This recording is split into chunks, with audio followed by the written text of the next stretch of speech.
Sesekali saya ingin membicarakan tentang manajemen. Manajemen dalam versi saya adalah menyelesaikan masalah melalui orang lain atau getting things done through other people. Manajemen versi saya yang lain lagi adalah bagaimana mengeksploitasi orang lain dengan hasil maksimum dan mereka senang dieksploitasi oleh kita. Juga saya ingin membahas tentang manajemen strategi dalam artian hard skill, bukan hanya soft skill. Karena video seperti ini jarang tersedia. Apa karena memang sedikit yang mengajarkannya atau karena memang teknik manajerial ini sedikit pasarnya? Kalau di sosmed diperhatikan komentar atau status para sahabat, apa sih yang paling umum yang dibicarakan, dan apa yang umum dibicarakan itulah sebenarnya isi pikirannya secara dominan atau secara keseluruhan pada diri seseorang. Misalnya isinya adalah masalah galau, baper. Pasti perasaan dan pikiran yang didominasi emosi begini karena melulu otaknya berisi hubungan percintaan, perselisihan, cemburu, iri, atau sejenisnya. Atau memang itu kesukaannya, suka drama, hidupnya bagaikan drama Korea. Gak ada masalah pun akan segera dicarikan dramanya. Atau masalah lain lagi, yaitu perpolitikan. Apa saja yang dibahasnya, pasti kekuasaan, pasti politik. Kalau sudah begini, semua pejabat jadi salah aja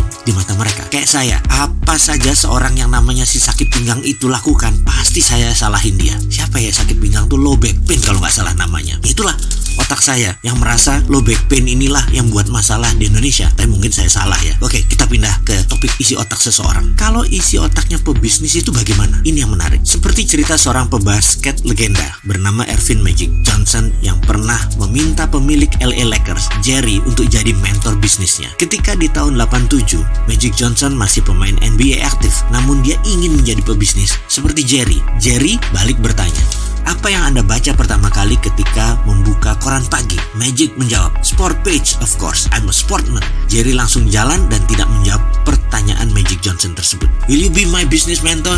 Nggak dijawab. Suatu hari, Magic berkesempatan meminta kepada Jerry hal yang sama setelah Magic berencana gantung sepatu pensiun dari NBA. Jerry pun bertanya, "Do you read newspaper this morning?" Dan dijawab oleh Magic Johnson, "Yes sir, and I read business page." Jerry mengulurkan tangan dan menjawab, "I'm your business mentor." Dan tak lama kemudian Magic Johnson membeli 5% saham LA Lakers sebagai strategi bisnis awalnya. Oke, sekarang apa moral story dari kisah Magic dan Jerry ini? Sahabat, kalau ingin memiliki materi bisnis dan manajemen lebih banyak dari sekarang, mulailah perbanyak baca buku bisnis. Berkumpul dengan pedagang, berkumpul dengan pebisnis, diskusi tentang keuangan. Selama status masih, aduh, jemuran belum kering, rasain lu Jokowi, maka rasanya bisa ketebak isi pikirannya. Kalau beginian, kapan mau jadi makmur? Susah Anda sukses kalau pikirannya hanya politik, politik, dan politik. Mulai sekarang, Anda mulai baca buku bisnis, baca koran bisnis, berkumpul sama orang bisnis yang sukses.